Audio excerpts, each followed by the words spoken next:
pandemia de coronavírus, agora mais especificamente na cidade de São Paulo.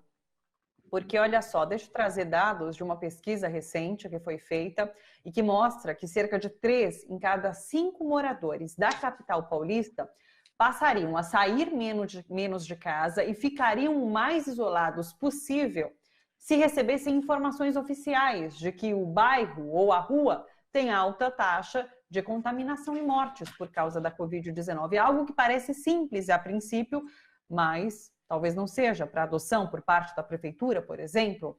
Esse dado ele faz parte da segunda rodada da pesquisa Viver em São Paulo, especial pandemia, pesquisa realizada pela Rede Nossa São Paulo, em parceria com o Ibope Inteligência. E é com a Carolina Guimarães, da Rede Nossa São Paulo, que a gente conversa agora e que traz mais informações. Oi, Carolina, tudo bom?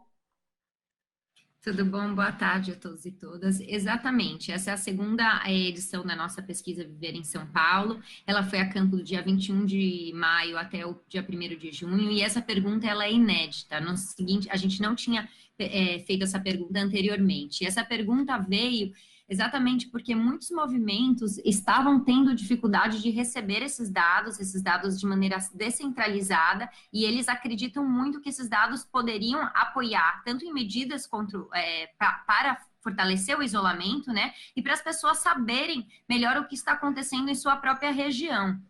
Eu acho que vale ressaltar que essas informações, elas não são públicas. Então, o que a gente está vendo a Rede Nossa São Paulo consegue muitos dados da Secretaria de Saúde através de um grupo de jornalistas, que é um grupo fechado de jornalistas que recebem os boletins dessa Secretaria de Saúde. E esses boletins, algumas vezes, são quinzenais, outras vezes são semanais, então você não pode contar exatamente com a periodicidade deles. Algumas vezes vem com óbitos e outras vezes vem com uma análise muito mais completa. Essa análise muito mais completa, ela é ótima, apesar de os dados serem em tabelas e não ser dados abertos. Então, quem sabe trabalhar com os dados tem que fazer esse trabalho de pegar e colar no Excel para depois trabalhar com eles. Então, é um dado, é um trabalho bastante,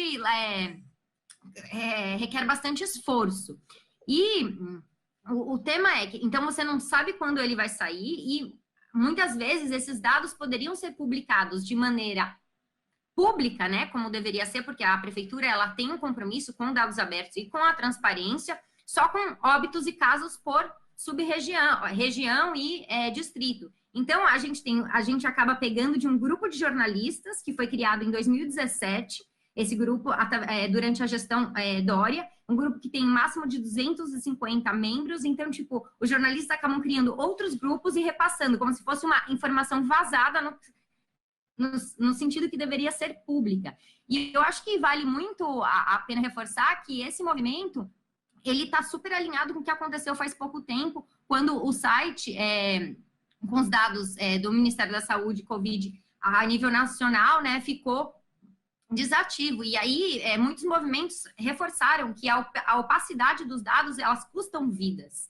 Então, eu acho que a prefeitura deveria realmente utilizar esse dado para, junto com as iniciativas que eles estão tendo de comunicação, de como evitar o contágio do vírus, então, por exemplo, falando sobre lavar a mão, levar junto esses dados, porque esses dados ajudariam nessa casa também.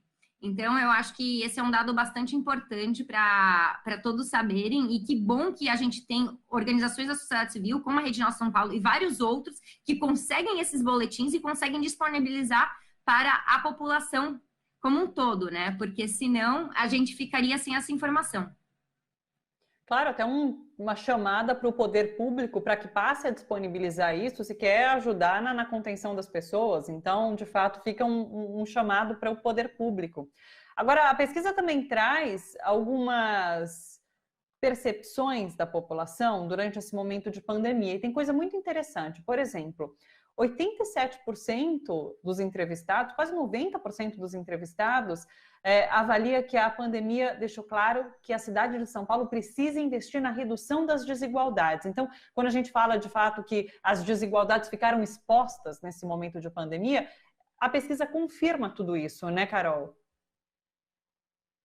Exatamente, eu acho que a palavra é escancarada, né? Realmente as desigualdades ficaram escancaradas. E eu acho que as pessoas estão vendo que quando você fala fazer um isolamento social, o isolamento social não é para todos, né? Muitas vezes, infelizmente, acaba sendo algo de luxo. Então, entendendo que tem pessoas que não conseguem fazer isso por não ter uma renda, por ter muita informalidade, por ter uma casa que você não consegue comportar o número de pessoas. Então, eu acho que as pessoas começam a ver essa desigualdade, e essa desigualdade, ela aparece sempre, né? Ela aparece, por exemplo, quando você tem enchentes, ela aparece quando você tem uma crise, e o triste é que você tem esses eventos pontuais, e aí isso acaba sendo uma oportunidade para você mudar a chavinha e pensar a longo prazo, e não pensar, o que vai acontecer dessa gestão, mas investir na cidade a longo prazo. Então, aqui, de novo, é um alerta para a gente pensar novamente como ficamos mais resilientes e menos vulneráveis a outras crises e como abordamos essa desigualdade, né? E tem muita